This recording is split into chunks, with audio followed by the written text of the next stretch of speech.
Deputy Harris, 4 minutes. Thank you, Gael. I'm delighted to have the opportunity this evening to raise in the Dáil with Minister Cannon the need to put in place plans for more primary school places in Greystones, in Kilcoole and in Delgany. The town of Greystones, Minister, has seen a significant increase in population over the last number of years, and the town now, according to the CSO and the latest census, has in excess of 10,000 people. The actual local electoral area, which encompasses Greystones, Delgany, Kilcoole and Newcastle, now has a population closer to 25,000. In 2006, in the last census before that, the population was roughly 1/5 less. So we've seen a huge increase in population in this locality. And of those in the town of Greystones, roughly 17% of them fall into that bracket of between 0 and 12, according to the census. And when you go to the local electoral area, that actually rises to roughly 20%. So clearly this highlights the extent of the pressure currently being placed on parents and schools in the greater Greystones area. And Minister, it's regrettable because this population bulge, if you like, was known at the time when a new housing area called Charlesland in Greystones was constructed. And within that area there was land zoned specifically for a school in Charlesland.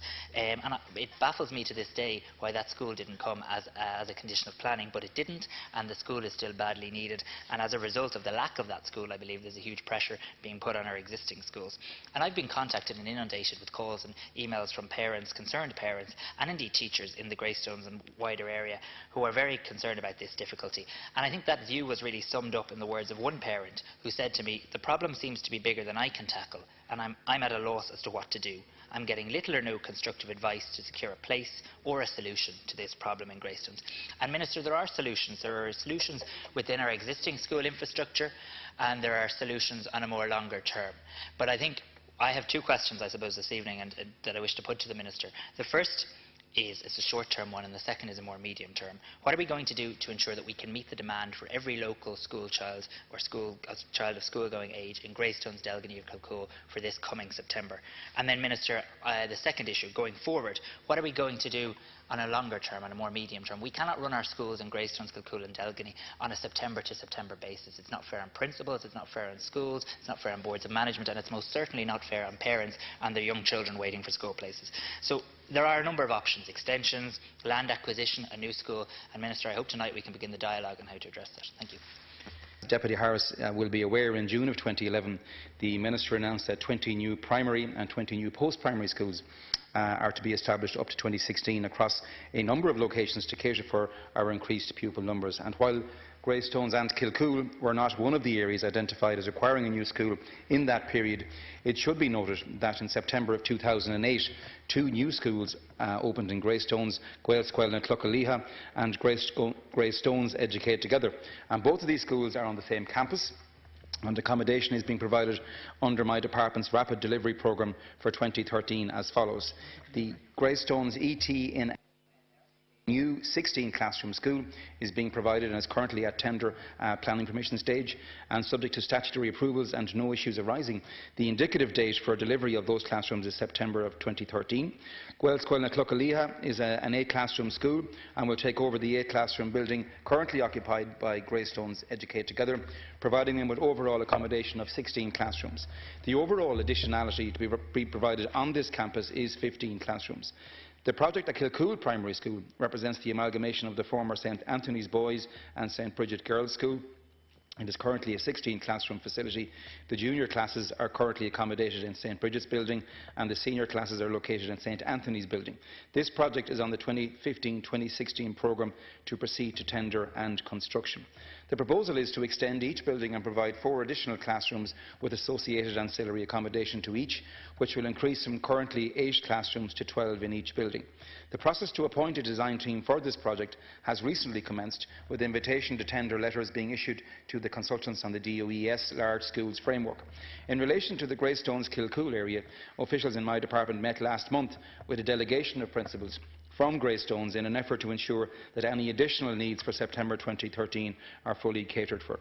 The department has sanctioned funding to provide for 4 additional classrooms in neighbouring schools in Greystones to meet accommodation needs for September 2013, and is continuing to liaise with patron bodies for increased provision as the need arises. And in addition, the management of Kilcoole National School has applied to the department for additional temporary accommodation, and the department will shortly be in contact with the school in this regard. And on an ongoing basis, the forward planning section of my department will continue to analyse all areas of the country to establish where needs are beginning to emerge. Thank you. Thank you. Deputy, 2 minutes. I'd like to thank Minister Cannon for a very comprehensive response, which I think will provide a great deal of detail and clarity to many parents in the areas of Greystones, Kilcoole and Delgany. I particularly would like to welcome, obviously, the progress being made in relation to the Greystones Educate Together School and the additional classroom space for Gael and Clahaleha. I would just ask that the Minister would take back to officials in the department a number of options that need to be looked at, I think, on a more ongoing basis. We do have a situation where there are a number of well-established schools in our town that are having to turn students away each year. There is obviously an element of parental choice as well, and there's an issue of making sure that the places are where the places match with the need of parents and the choice of parents as well. In relation to the Kilcoole extension, that's come as great news to the village of Kilcoole, though there is significant concern that by 2015 the wait is too long. I welcome the fact that the department are looking at temporary accommodation, but really I do think the forward planning section need to look at the date of delivery of that project, and if there is any room for moving that forward, I think that's quite important. I would also ask the Minister to ask his officials to look at the catchment area of existing schools. We've seen the boundaries of our town of Greystones expand significantly over the last number of years, and yet the boundaries of our schools, the enrolment policy of our schools, still reflect parish boundaries, and I do think there's a need for a conversation from the Department of Education with the patron bodies in relation to that. And the very final point I would make is, if we are to look at expanding some of our existing schools, I think the department should initiate a conversation with existing schools about the prospect of land acquisition where that possibility arises going into the future. Thank you very much, Minister. It is envisaged that by 2017 there will be approximately 75,000 more children in our school system than we currently have. The department is now able to avail of excellent data from both the CSO and from Children's Allowance Records in the Department of Social Protection to determine where exactly the demographic challenges are going to arise, and there's very scientific and ongoing research taking place to ensure that those demographic challenges will be met in a timely manner in the future. Thank you.